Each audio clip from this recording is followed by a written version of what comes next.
Buonasera a tutti, buonasera. Se c'è qualcuno fuori, per favore che possa entrare, che segua il suono della mia voce, ok? Che possa entrare in sala, che possa accomodarsi ai primi posti. Ringrazio tutte le persone che sono venute qui oggi, sempre un piacere essere qui, sempre un piacere essere ogni sabato qui davanti. È sempre un piacere poter vedere i miei fratelli.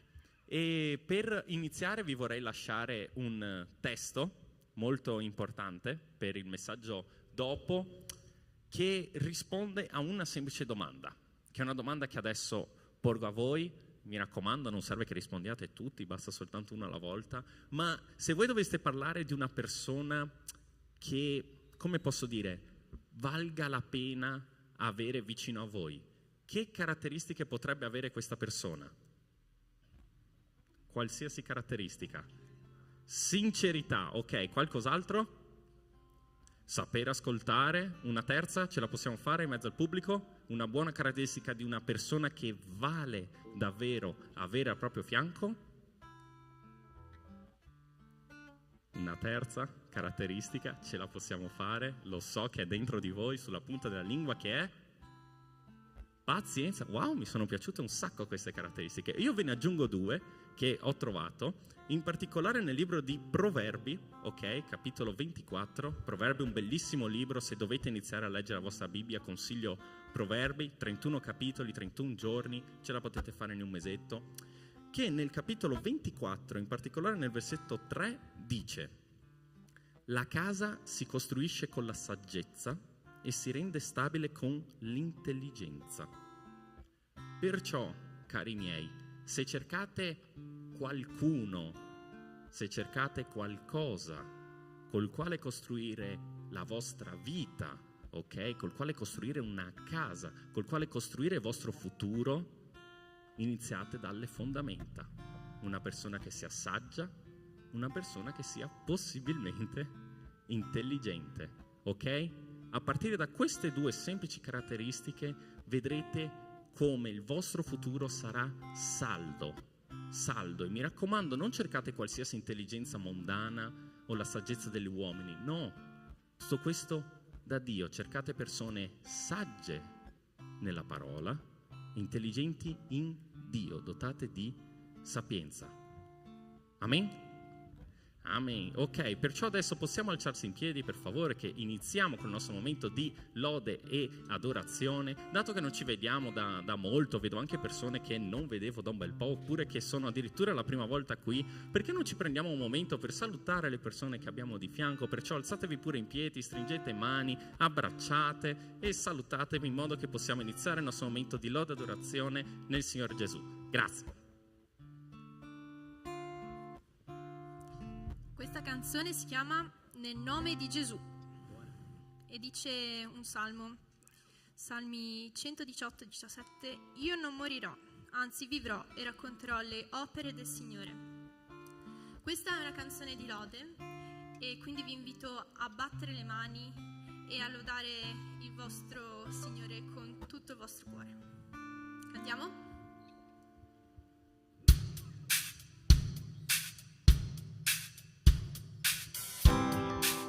Battiamo le nostre mani. Nessuno fuori tempo però.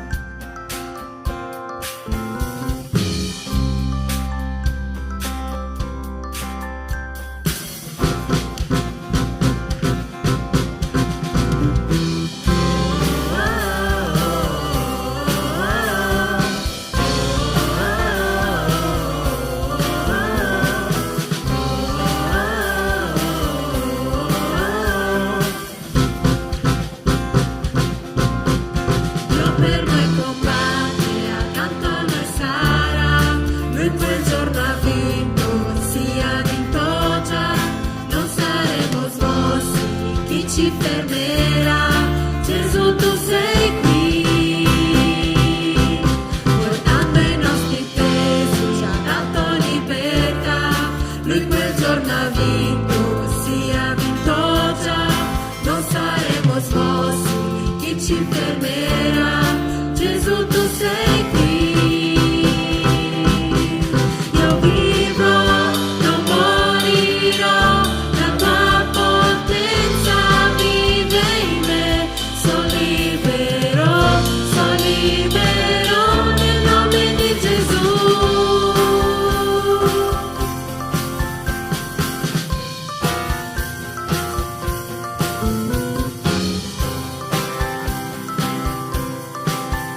Gesù tu sei qui. Io vivrò, non morirò, la tua potenza vive in me. Sono libero nel nome di Gesù. Io vivrò, non morirò, la tua potenza vive in me. Sono libero nel nome di Gesù. Io vivrò, non morirò, ti loderò e dichiarerò che tu sei me. Guarito sono nel nome di Gesù.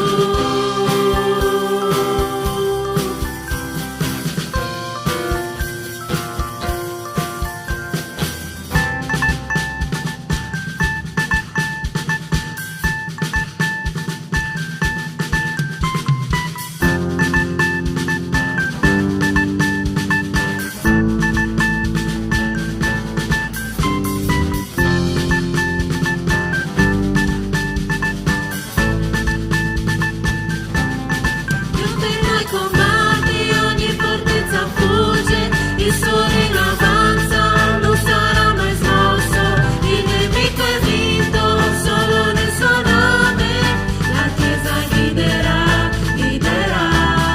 Dio per noi combatti, ogni fortezza fugge, il suo regno avanza, non sarà mai smosso, il nemico è vinto solo nel suo nome, la Chiesa guiderà.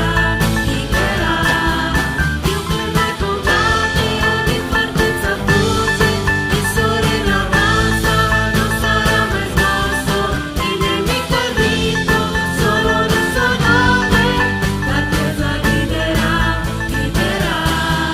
Io vivrò, non morirò, la tua potenza vive in me. Sono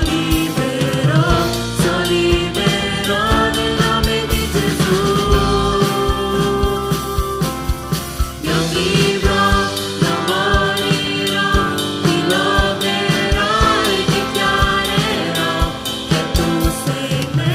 Guarito sono. Dio per noi combatti, ogni fortezza fugge, il suo regno avanza, non sarà mai smosso, il nemico è vinto solo nel suo nome, la Chiesa guiderà. Dio per noi combatti, ogni fortezza fugge, il suo regno avanza, non sarà mai smosso, il nemico è vinto solo nel suo nome, la Chiesa guiderà. Ogni fortezza fugge, il suo regno avanza, non sarà mai smosso, il nemico è vinto solo nel suo nome, la Chiesa guiderà. Un applauso al Signore. Amen. Abbiamo un'altra canzone di lode che dice che Dio è buono. Dio è molto buono. Dio è fedele. E un altro salmo ci dice: lodate il Signore perché Egli è buono, perché la sua grazia dura per sempre. Quindi vi invito in questo momento a lodare il Signore, a dire che Lui è buono. Non cantarlo e basta, ma pensare a che cosa Dio ha fatto nella tua vita, a che cosa tu sei grato in questo momento e dire: Dio, tu sei buono, e pensarlo veramente, sentirlo veramente su quello che tu pensi nella vita. Tu devi dire che Dio è buono, non devi scoraggiarti, non devi lamentarti. Dio ti ha dato un sacco di cose bellissime e preziose. Tu devi ringraziare e dire: Dio, tu sei buono. Cantiamo? Mettiamo le mani.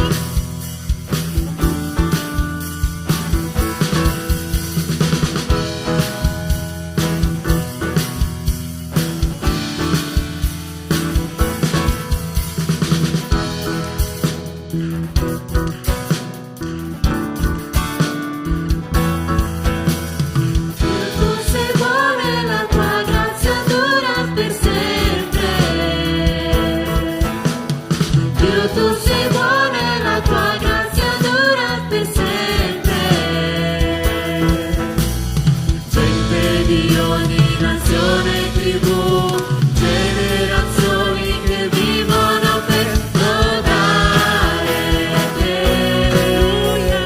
Alleluia, alleluia, lodiamo te, perché tu sei. Lodare te, alleluia, alleluia, lodiamo te, perché tu sei. Dio, tu sei buono e la tua grazia dura per sempre. Dio, tu sei buono e la tua grazia dura per sempre. Gente di ogni nazione e tribù, generazioni che vivono per lodare te. Alleluia, alleluia, lodiamo te, perché tu sei. Lodare te, alleluia, alleluia, lodiamo te, perché tu sei. Sei buono tu, sì lo sei, sì lo sei, sì lo sei. Così buono, sì lo sei, sì lo sei, sì lo sei. Sei buono tu, sempre tu, sempre sei buono tu. Sei buono tu, sempre tu, sempre sei buono tu. Sei buono tu, sempre tu, sempre sei buono tu. Lodare te, alleluia, alleluia, lodiamo te, perché tu sei. Lodare te, alleluia, alleluia, lodiamo te, perché tu sei. Perché tu sei. Perché tu sei. Sei buono tu.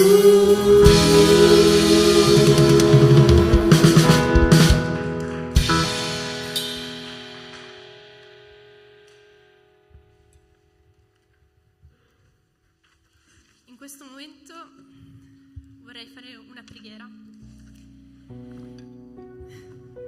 Possiamo chiudere i nostri occhi. Dio, grazie per questo culto. Siamo qua per lodarti, per glorificare il tuo nome. Siamo qua insieme, uniti come Chiesa, per darti lode e onore. Siamo qui per prostrarci a te, Padre. Siamo qui per te, Padre.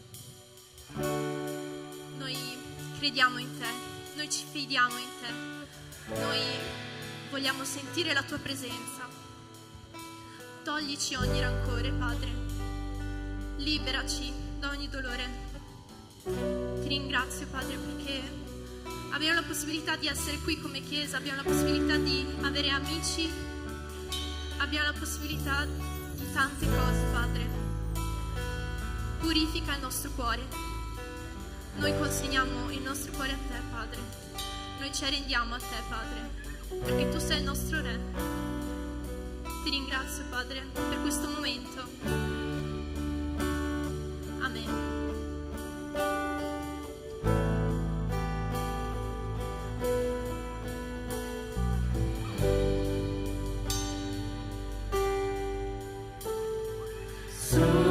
Sono qui prostrato davanti a te, vieni Signore,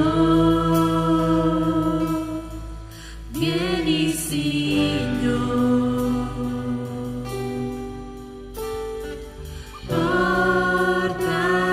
Portami con corde d'amore a te, ti dono il mio cuore, ti dono il mio cuore. Io mi arrendo.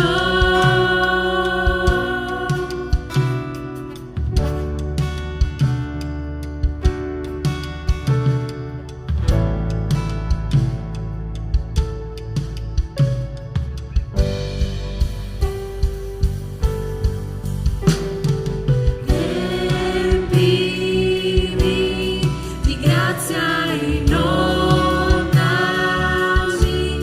ho sete di te,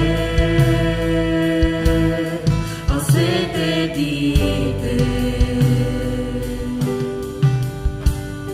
Le braccia mie alzo verso di te, parla mio Dio, parla mio Dio. Io mi arrendo, io mi arrendo.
io mi arrendo,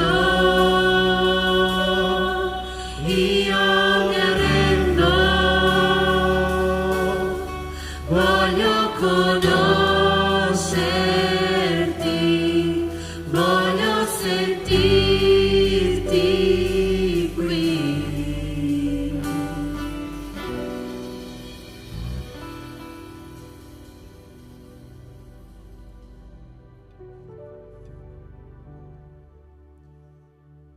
Amen. Volevo dire, l'ultima canzone è una canzone molto forte, è una canzone che si chiama Oceani, parla di affidarsi a Gesù, seguire Gesù, mettere la propria fede in Lui. Possiamo immaginare noi che stiamo annegando in un mare, in un oceano, e Gesù è lì che prende la tua mano e ti dice: fidati, io sono qui,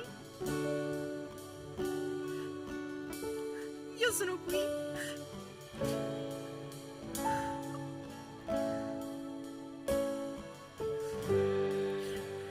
Chiamate Gesù e Lui verrà in ogni momento a soccorrervi.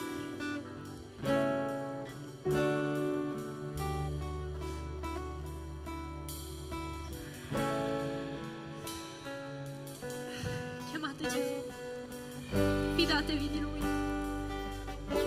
perché Lui è l'unica via.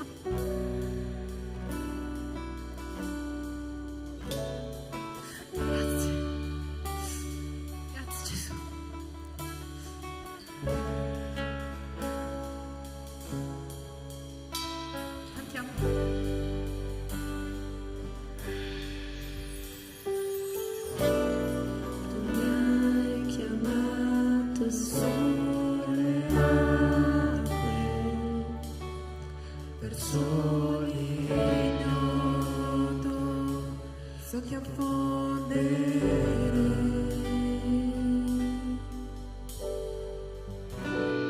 e lì ti trovo nel mistero,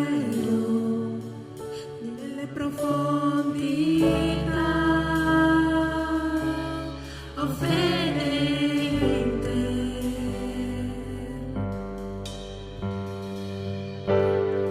Il tuo nome invocherò,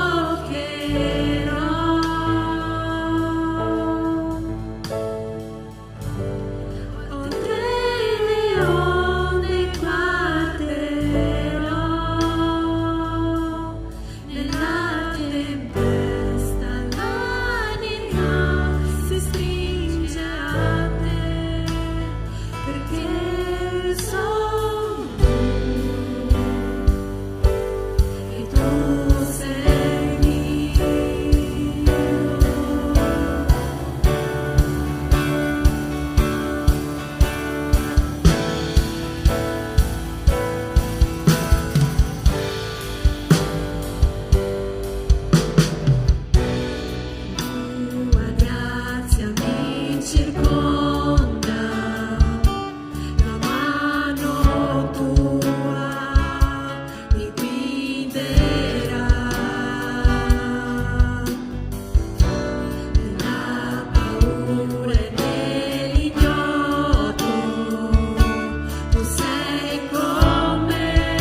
abbiamo appena cantato, ascoltate qua.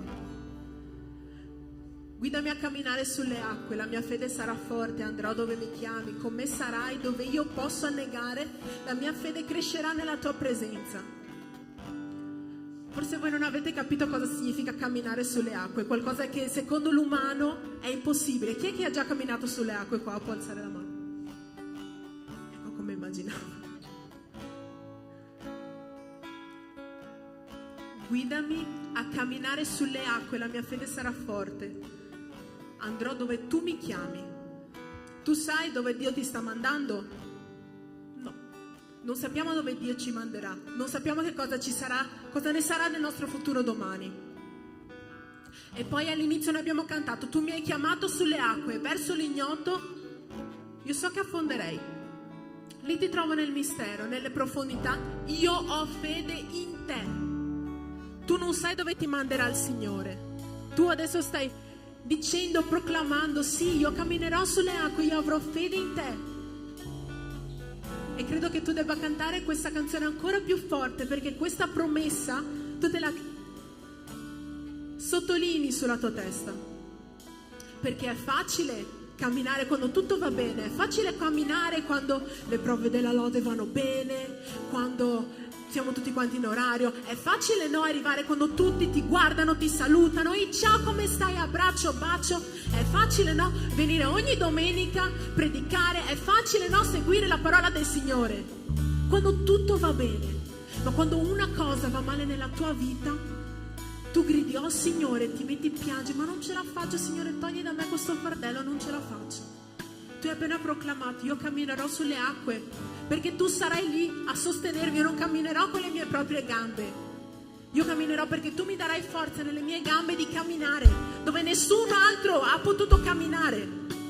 Tu mi darai la forza, non io con la mia stessa forza. E tu stai proclamando questo in questo momento, cantando questa canzone.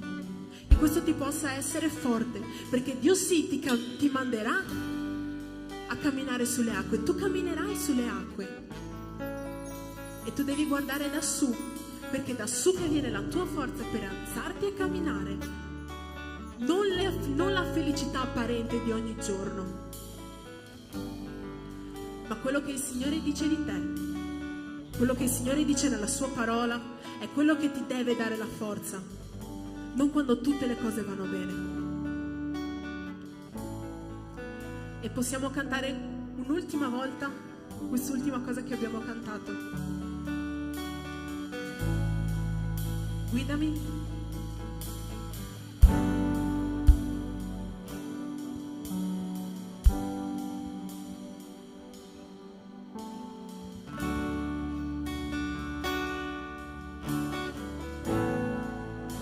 Cantiamo.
un'atmosfera di preghiera per parlare con il nostro Signore. Signore, noi abbiamo detto, Padre, che tu ci sarai, tu ci prometti tante cose. Noi abbiamo visto che tu sei un Dio potente, Padre, che può muovere e smuovere montagne, Padre. Tu puoi fare grandi cose, Padre. Noi l'abbiamo visto, lo vediamo nella nostra vita. Molte persone non vogliono vederlo, Padre, ma noi lo vediamo, Padre, come tu ti muovi. E quindi noi sappiamo che tu sarai lì. io ti prego di darci la forza, perché noi possiamo avere questa fede, Padre, per iniziare a camminare nelle acque. Quando tutti dicono no, acque, tu non puoi camminare sulle acque, che noi possiamo vedere te, la tua faccia, che noi possiamo non distogliere lo sguardo, che noi possiamo non guardare, Padre, il vento, le onde che vengono verso di noi, Padre, le circostanze, il fatto che tutto questo non è possibile umanamente parlando, che questo non ci fermi, Padre, da guardare verso di te, che questo non ci fermi a fare grandi cose nel tuo nome, Padre. E grazie a te che tutto questo non ci fermi, Padre. Ti prego, Padre, cresci la nostra fede, che noi possiamo aver fede, Padre, per fare grandi cose, e che la paura, Padre, che il mondo ci dà, e che la paura e la vergogna che il mondo ci dà possono essere sotterrate, che noi possiamo ignorare tutte queste cose, Padre, guardarti con sguardo d'amore, di pace. E io ti prego in tutto questo, Padre, nel tuo nome grandissimo. Amen. Potete sedervi.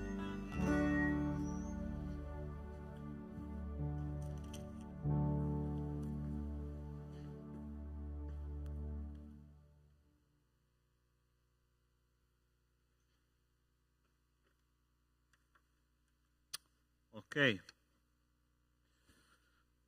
Una volta al mese meditiamo sul tema di come trovare una persona giusta che possa camminare con noi per il resto della nostra vita, no? E questa sera noi dobbiamo vedere almeno 3 caratteristiche della persona che camminerà con noi per il resto della vita, ossia il nostro compagno o la nostra compagna. Allora, come abbiamo già detto una volta, non esistono le anime gemelle. Le anime gemelle sono un mito greco di 3000 anni fa. Ossia, tu non devi spaccarti la testa perché la tua anima gemella non esiste, non c'è. Ossia, ci sono delle persone che hanno delle caratteristiche che si sposano con le nostre caratteristiche, e ovviamente noi dobbiamo andare in cerca di quelle caratteristiche. Ed è chiaro che la parola di Dio ci dà dei parametri ben precisi perché noi possiamo trovare la persona giusta. Quindi non esiste l'anima gemella, ma esiste la persona giusta secondo i parametri di Dio. Pastore, come faccio a scegliere la persona giusta per la mia vita? Allora te lo voglio spiegare con questo versetto. Cominciamo con questo versetto, sono 3 in realtà, in 1 Pietro capitolo 2 da 1 a 3, che dice così: sbarazzandovi di ogni cattiveria, di ogni frode, dell'ipocrisia, dell'invidia e di ogni maldicenza, come bambini appena nati, desiderate il puro latte spirituale perché con esso cresciate per la salvezza, se davvero avete gustato che il Signore è buono. Allora vi confesso un peccato di gola che faccio tutte le volte che mi fermo qua in ufficio a pranzo, ok? Arrivo generalmente alle 8 di mattina, molto spesso torno a casa anche alle 10 di sera, e a pranzo ovviamente faccio un bel pasto abbondante e poi dopo il pasto mi vado a prendere un gelato, ok? Io sono innamorato del gelato. Il gelato italiano è qualcosa di veramente sublime. Penso che ci sarà una gelateria in paradiso, ok? Ma io sono una persona molto abitudinaria, ossia quando mi fisso su un gusto è quello, ok? E lì nella gelateria dove vado io di solito, che è una gelateria qua a circa 200 metri, poco prima del McDonald's per intenderci, sto facendo pubblicità, sto prendendo anche soldi, no, non è vero, mi ero fissato su questi 2 gusti e per mesi sono andato avanti con questi 2 gusti, e tutte le volte che arrivavo là prendevo questi 2 gusti, non vi dico che cosa sono, ok? Perché se poi me ne andate a prendere rimangono senza io. Ma è interessante che un giorno arrivo, voglio quei 2 gusti e trauma, uno dei 2 gusti era finito. Ho detto, adesso questo è un problema, ok? Allora sta attento. Quando tu sei costretto a scegliere qualcosa di diverso da quello che tu pensi che sia la cosa buona, allora tu lo prendi però sempre con, sai, con il palato sollevato, come si dice qua. Ma la cosa interessante che è successa quel giorno è che ho scelto quel gusto nuovo e quel gusto nuovo mi è piaciuto di più di quello di prima. E quindi ho scoperto una cosa nuova, no? Ora, che ci sia o non ci sia il vecchio gusto, non mi interessa più, io vado sempre col nuovo gusto, ok?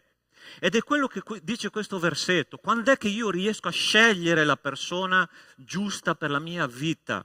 Quando io gusto che il Signore è buono. Io non scelgo più la persona che mi piace, ma scelgo la persona che insieme a Dio mi piace, e questo fa tutta la differenza. Ossia, scelgo il gusto nuovo che Dio mi ha offerto. Allora, questa è la prima cosa. Per scegliere la persona giusta, io devo capire qual è il gusto di Dio. Se tu hai gustato che Dio è buono, tu sceglierai il gusto che Dio ti offre, perché Dio è buono. Tu credi veramente che il Signore abbia la persona giusta per te?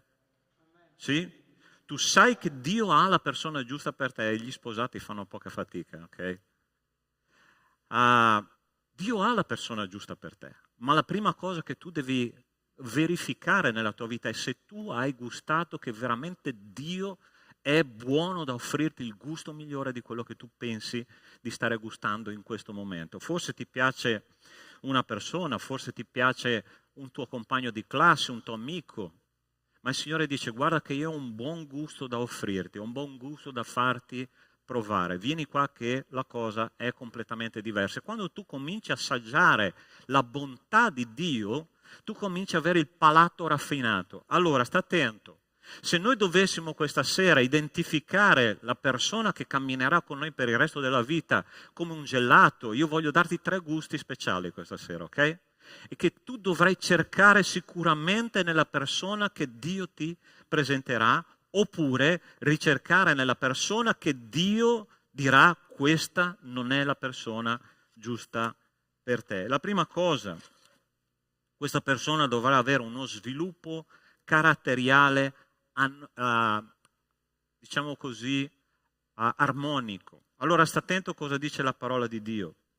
Il frutto dello Spirito invece è amore, gioia, pace, pazienza, benevolenza, bontà, fedeltà, mansuetudine, autocontrollo. Io sono sicuro che qualcuno dentro di sé sta dicendo: pastore, dove lo trovo questo? Se lo trovo su Temu oppure su qualche altro sito internet, lo compro subito 2x3, perché veramente è la descrizione del carattere di Cristo trasferita su una persona, ok?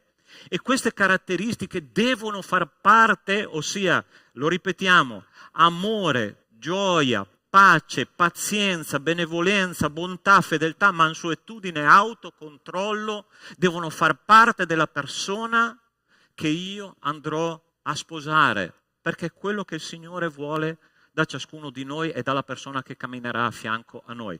È ovvio che tu non troverai una persona con questa caratteristica del profilo del suo carattere completamente sviluppato. Siamo tutti in crescita, siamo tutti in cammino. Pastore, ma allora cos'è che devo cercare? Tu devi cercare una persona che ama cambiare a immagine di Cristo. Una persona che ama cambiare a immagine di Cristo, ossia una persona che non si sieda e che non si adagi sulla vita che Lui sta già facendo, perché se tu sei un vero cristiano, tu non vuoi e soprattutto non puoi rimanere tal quale giorno dopo giorno. Nella tua vita cominciano a prodursi dei cambiamenti, perché se tu hai lo Spirito Santo di Dio, Dio comincia a iniettare la vita di Cristo nel tuo cuore e tu richiedi di essere sempre più uguale a Cristo e vuoi cambiare qualcosa nella tua vita. E io vedo nella storia della parola di Dio uomini che hanno fatto dei cambiamenti profondi e radicali. Perché? Perché stavano sviluppando il carattere di Cristo: amore, pace, longanimità, bontà, benignità, dolcezza, autocontrollo, gioia, fedeltà. Questo, come un assassino si può trasformare in un apostolo Paolo? Perché lui sviluppava il suo carattere. E la cosa interessante, cari miei, non so se avete notato questa cosa che è interessante. Quando dice che il frutto e dà 9 caratteristiche, è un frutto con 9 caratteristiche, come un mandarino con gli spicchi, ok? Non sono più frutti, ossia io non posso avere la benevolenza ma non ho la pace. Si sviluppano tutti insieme. E sai quando è che si sviluppano? Prima di tutto, quando una pianta ha radici sprofondate nella terra, quella pianta si sviluppa e comincia a crescere, quel frutto comincia a crescere. Sai quando è che un cristiano cresce a immagine e somiglianza di Cristo? Quando le sue radici sono affondate nella parola di Dio. Allora ascoltami bene e rispondi dentro di te a questa cosa. Un cristiano può non alimentarsi della parola di Dio e pretendere di crescere a immagine e somiglianza di Cristo? Non può. Non può. Deve cercare gli alimenti che sono in profondità nella parola di Dio, perché il suo frutto, del suo spirito, del suo carattere possano cominciare a crescere. Cerca la luce, ossia confessa i peccati, si libera dai parassiti. Tu sai che dove c'è vita c'è parassita. Io sempre dico questo, dove c'è vita c'è parassita, dove tu cerchi di crescere il nemico cercherà di metterti un ostacolo, lui cercherà di mettere un'abitudine nella tua vita che cercherà di bloccare la tua crescita spirituale e a somiglianza del carattere di Cristo. Liberati dai parassiti, liberati dalle attitudini che ti allontanano dal crescere nel carattere di Cristo. Allora osserva le persone che Dio ti porterà davanti e la prima cosa che tu devi cercare, e dovrai cercarla secondo questa domanda: a questa persona piace rimanere com'è o piace cambiare a immagine e somiglianza di Cristo? Questa è la prima domanda che tu ti devi fare. Questa è la prima caratteristica che deve avere una persona che camminerà con te per il resto della vita. Se non lo fa, dubita fortemente del prodotto che ti è stato proposto, perché probabilmente tu sai che ci sono anche le pubblicità ingannevoli, no? Okay? Internet, quando tu vai su un sito ingannevole, ti avvisa: sito ingannevole. Alcuni vogliono entrare lo stesso. Ah, ma io compro questo prodotto, no? Ti vendono una Ferrari a 2 euro. Forse c'è un dubbio che, sai, a volte si presentano le persone come Ferrari al costo di 2 euro e tu dici: wow, la compro subito. Sì, ma il costo è basso perché è un inganno. Sai che cosa succede a volte? Che la persona entra in chiesa, tu non hai mai visto questo, vero? Si finge cristiano, canta, partecipa agli studi, mette il cartellino cristiano omologato, ok? Passato per l'ufficio omologazioni. E quel cristiano non cerca Cristo, ma cerca la cristiana.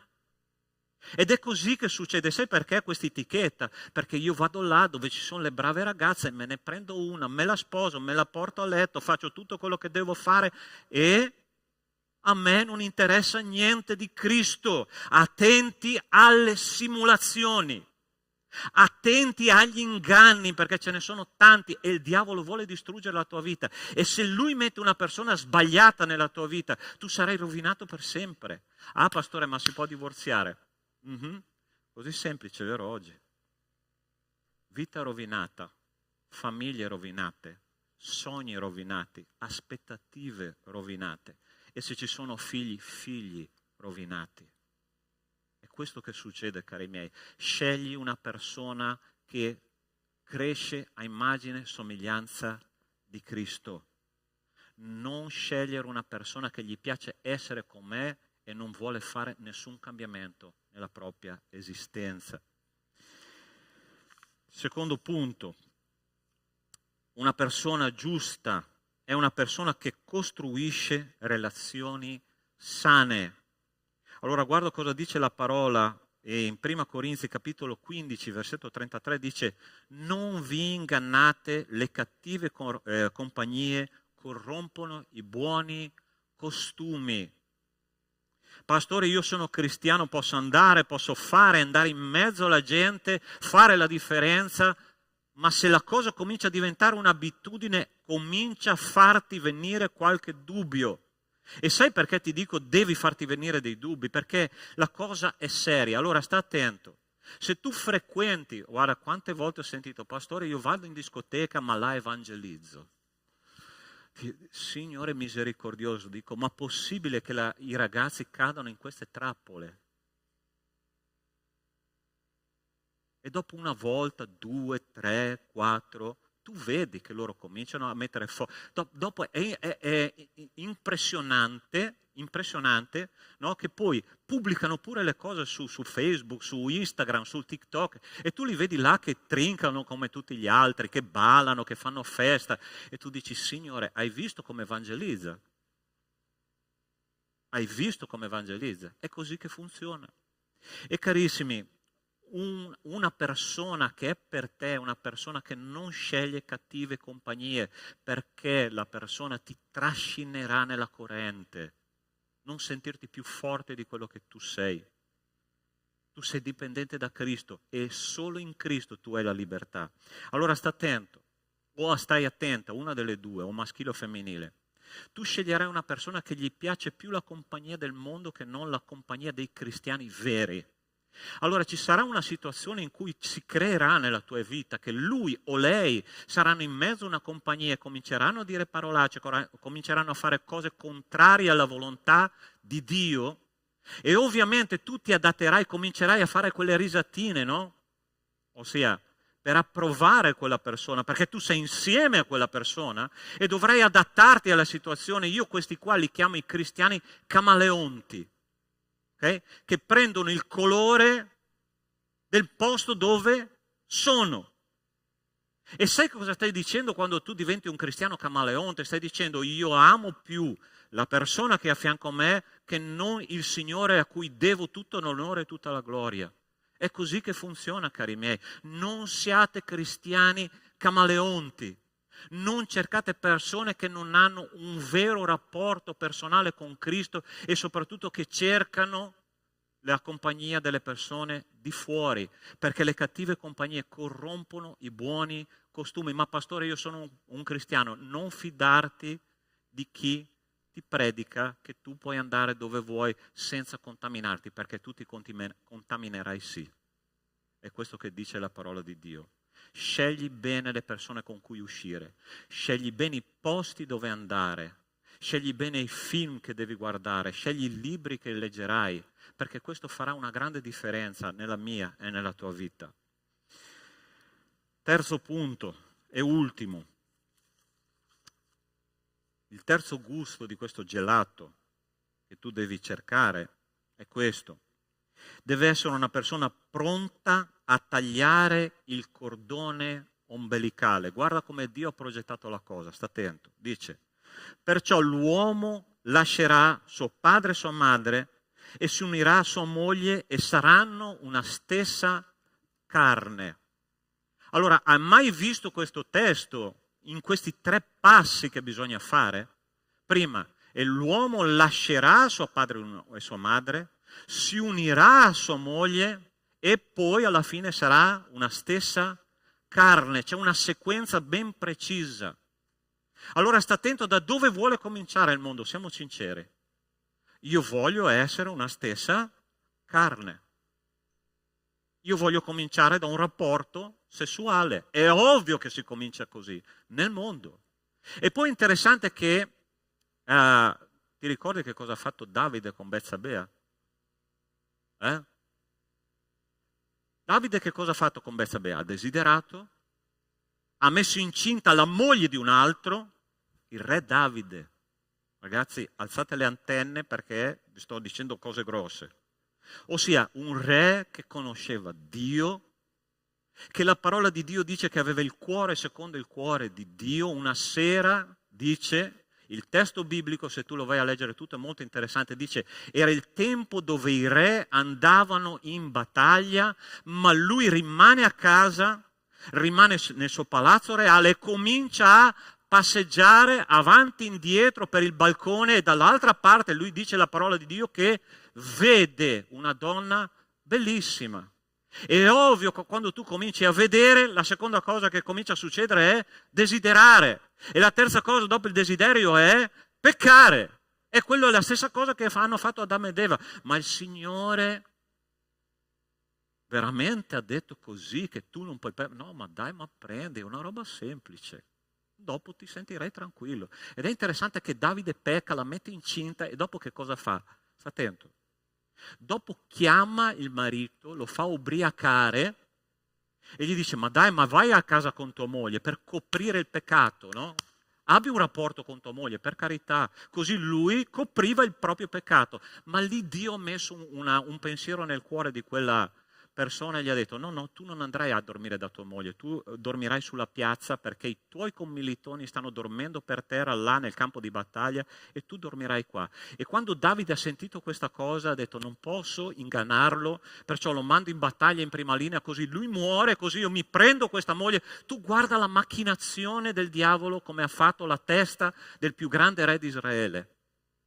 Allora sta attento, una persona che vuole tagliare il cordone ombelicale della propria famiglia, sta attento a non cominciare dalla parte in fondo, ma sta attento alla prima parte, ossia l'uomo lascerà la sua famiglia di origine. Allora, io so che adesso tocco un tasto dolente, allora ascoltami bene. Perché Dio ti lascia questo tempo? La maggior parte dei ragazzi qua abita ancora in famiglia, no? Maggior parte. Perché Dio ti sta dando questo tempo in famiglia? O perché Dio ti sta dando questo tempo da single? Perché tu possa imparare che cos'è autorità, che cos'è sottomissione, che cos'è il pensiero di un adulto rispetto al tuo. Dio ti sta dando questo tempo di protezione perché tu possa imparare a vivere nella tua futura famiglia. E se tu non approfitti di questo tempo, tu stai gettando via quello che Dio ti regala. Hai capito? Dio ti sta dicendo: è questo un tempo di imparare in modo che tu possa un giorno sviluppare una famiglia. La seconda cosa è: l'uomo si unirà a sua moglie, unirà in tutti i sensi, spiritualmente, psicologicamente, emozionalmente, relazionalmente, si unirà e alla fine saranno una stessa carne. È questo che Dio vuole per ciascuno di noi. Un uomo o una donna che saranno il tuo uomo e la tua donna per la tua vita vuole tagliare il cordone ombelicale, ossia intanto imparare nella propria famiglia che cosa significa tutti i valori che Dio ci insegna: sottomissione, autorità, pensiero di Dio, adulto, finché tu non possa staccare il cordone ombelicale e cominciare a camminare con la tua moglie o con il tuo marito esattamente come Dio vuole, come una benedizione. È questo che Dio vuole per ciascuno di noi. Se tu vedi, ci sono tante coppie in crisi, sai perché? Adesso te lo dico. Perché tanti maschi sostituiscono la mamma con la moglie e tante mogli sostituiscono il papà con il marito, ma il tuo marito e la tua moglie non saranno né la tua mamma né il tuo papà. Loro sono persone completamente diverse. Quando noi cominciamo a farci servire nella nostra famiglia, noi abbiamo già sbagliato completamente obiettivo, perché la parola di Dio dice che noi siamo nati per servire e non per essere serviti. Osserva il tuo futuro fidanzato, osserva la tua futura fidanzata, qual è la sua attitudine, il suo atteggiamento nella sua famiglia di origine. Come si rapporta con i genitori? Questo sarà un parametro fondamentale per scegliere la persona per il tuo futuro. E questa persona dirà: noi dobbiamo lavorare oggi nella nostra famiglia per costruire il nostro futuro. Approfitta del tempo che Dio ti dà da solo oppure nella tua famiglia per preparare il tempo del tuo futuro matrimonio. Dio ti sta preparando e Dio sta preparando la persona giusta, ma tu hai questi 3 gusti da assaporare. Guarda il carattere della persona, se è in via di evoluzione secondo il carattere di Cristo. Guarda se la persona sta facendo veramente questa costruzione del proprio futuro per essere indipendente un giorno, per avere una famiglia propria dove potrà trasformare la propria vita in una vita di servizio per il coniuge. Sai una cosa? Io mi ricordo, non ti dico questo per vantarmi, ok? Anch'io ho fatto tanti errori nel mio matrimonio, ma una cosa prima di sposarmi, quando ho conosciuto il Signore, ho fatto. Sono andato dal Signore perché sapevo che cosa c'era in gioco. Se io sposavo la persona sbagliata, la mia vita era rovinata. E ho fatto questa preghiera: Signore, io non voglio sposare la persona sbagliata, piuttosto rimango da solo. Io voglio una persona consacrata. Non importa se è una bellezza da Hollywood, non mi importa, ma che abbia un cuore per le tue cose. Ti posso assicurare che Dio ha risposto alla mia preghiera. Sono sposato da 29 anni, non mi sono mai pentito di questo. Abbiamo avuto i nostri alti e bassi, chiaro. Abbiamo avuto le nostre problematiche matrimoniali, chiaro. Non siamo perfetti né io né mia moglie, ma non cambierei mia moglie con nessun altro, perché Dio mi ha risposto. Sai perché? Perché io ho gustato che il Signore è buono e so che Lui aveva qualcosa in serbo per me, veramente, molto al di là delle mie aspettative. E la stessa cosa è per te. Fai questa preghiera. Io non so com'è la tua situazione. Se sei sposato, gloria a Dio. Se hai trovato moglie o marito, è un regalo che il Signore ti ha dato. Investi nella tua famiglia. Se ancora non hai trovato la persona giusta, ricerca queste caratteristiche, ma parti prima da te. Tu devi gustare che il Signore è buono. E poi comincia ad avere un palato raffinato. Signore, non la voglio perché questa non sta camminando secondo i tuoi principi. Hai capito la parola di Dio questa sera? Amen? Amen? Tu vuoi questo tipo di persona, sì o no? Ah, ok, allora preghiamo, possiamo alzarci in piedi. Il gruppo di lode, se vuole già venire. E mentre noi preghiamo,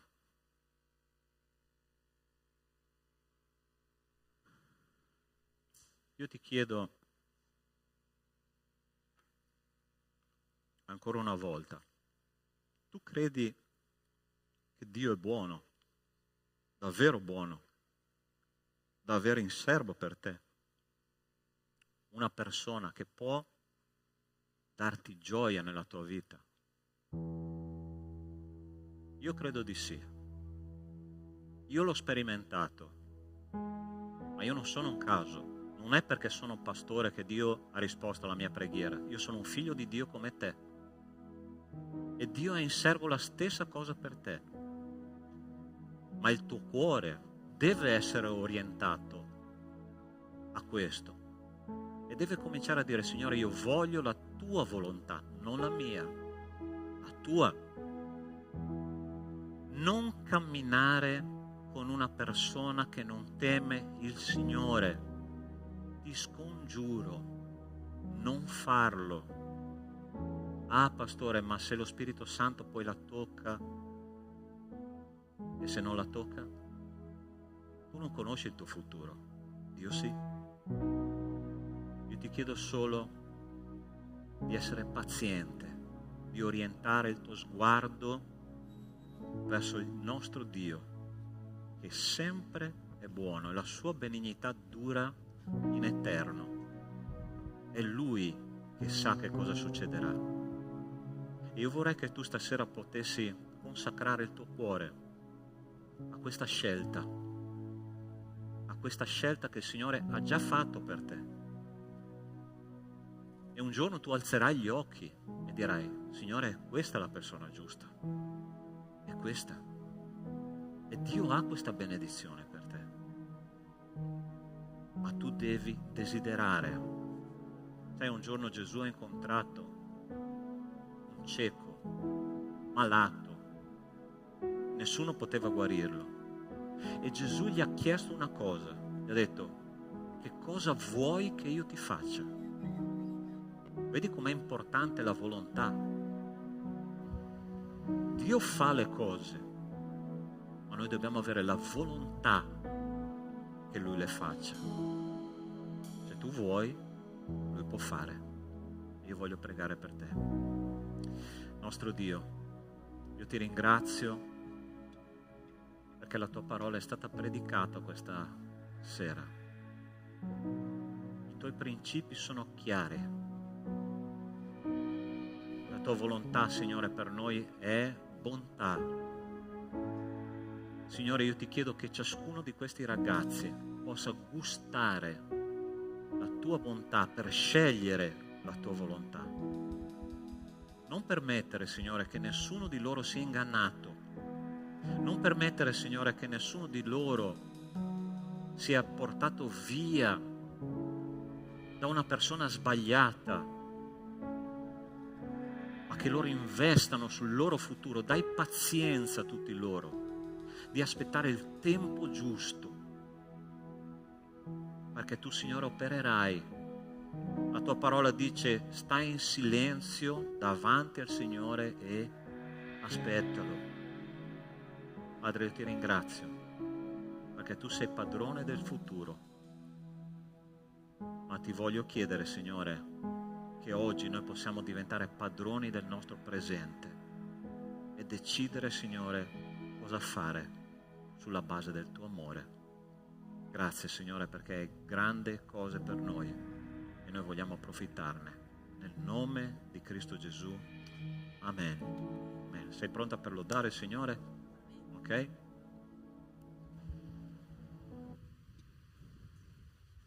Adesso canteremo Dio tu sei buono. Questa sarebbe un momento di offerta. Se avete qualcosa da offrire al Signore, Lui ne sarà veramente grato. E un'altra cosa, l'offerta non è per forza qualcosa di materiale, potete offrire anche il vostro cuore, Dio lo accetta lo stesso. Possiamo cantare Dio tu sei buono?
Padre, ti ringraziamo per questo momento, Signore, grazie perché possiamo lodarti, Signore, perché possiamo dare qualcosa, Signore, per la tua gloria, Signore, per il tuo regno, Padre.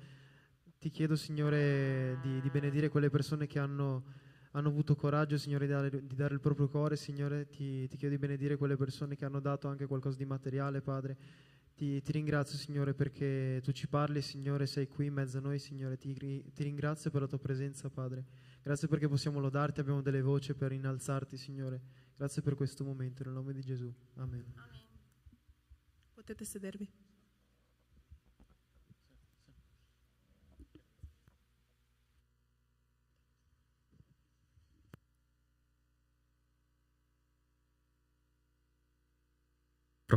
Ok. Bene, il mio rapporto con i fili continua ad essere complicato, si vede che non ho seguito i consigli del Pastor Sandro. Ok, allora, momento di annunci. Oggi è il... Ok, 30 di settembre. Voi sapete cosa c'è il mese prossimo più o meno vicino a questa data? Oggi è il... Ok, tra un mese sarà il 30 ottobre. Cos'è che c'è vicino al 30 ottobre? Grazie. Ok, quindi noi abbiamo deciso, grazie al magnifico gruppo giovani del quale faccio parte, credo, ok, abbiamo deciso di fare una piccola festicciola, ok, un momento nel quale noi ci potremo incontrare, un momento nel quale noi potremo condividere, nel quale potremo sviluppare comunione fraterna, ok? Oh, perfetto, la proiezione. Abbiamo avuto dei problemi ma ce l'abbiamo fatta. Ok, come potete capire dal titolo, White Party, ok? Sappiamo tutti cosa vuol dire white in italiano? Perfetto, perciò il tema della serata sarà? Perciò bisogna venire tutti quanti vestiti di? Qualcuno ha detto nero, ma tu da casa che ci stai seguendo sai benissimo che è bianco, ok? Perciò ci incontreremo qui per passare una bella serata insieme, per festeggiare insieme in questa serata a tema bianco, ok? Poi arriveranno più dettagli nel corso del mese, ma è un'ottima opportunità per invitare amici, fratelli, nemici, chiunque voi conosciate per venire insieme a noi, ok? Perciò 31 ottobre, se avete dei piani, eliminateli per fare in modo di essere qua presenti. Ok? Ottimo. Poi, sempre ad ottobre, abbiamo quel famoso weekend del 20, 21, 22, dove spero gran parte dei vostri genitori andranno al convegno delle coppie e dove spero vi comporterete bene in un weekend senza genitori. Mi raccomando, ok? Mentre per le coppie felicemente giovani, che qua ne abbiamo davvero un sacco, abbiamo qualcos'altro che vi diremo più avanti, ok? Poi basta, non ci dovrebbero essere altri avvisi? Perfetto, non ci sono altri avvisi, possiamo alzarci in piedi, possiamo pregare per concludere? Per poi continuare nei nostri piccoli gruppi di condivisione, ok? Se sei qui la prima, seconda, terza volta, Dio ti benedica, è davvero un piacere averti qua. Se hai dubbi puoi chiedere a qualsiasi di noi, qualsiasi dei giovani, qualsiasi persone che ci sono qua davanti, come funziona, come adesso ci divideremo. Perciò adesso preghiamo e poi andiamo a condividere il messaggio, ok? Ti ringraziamo, Padre, per questa serata, ti ringraziamo per questa opportunità che abbiamo avuto di lodare te, di adorarti, di celebrare il tuo nome, Padre. Ti ringraziamo per le nostre amicizie, ti ringraziamo per tutte le persone che ci sono intorno, i nostri fratelli, che sappiamo sono messi qui solo per tua volontà. Ti ringraziamo infinitamente, ti chiediamo adesso di benedire questo momento di condivisione, di comunione fraterna, in modo tale che tutto possa essere fatto solo per la tua gloria e solamente per te. Su questo ti chiediamo in nome di Gesù. Amen. Ciao, ci vediamo nei nostri piccoli gruppi.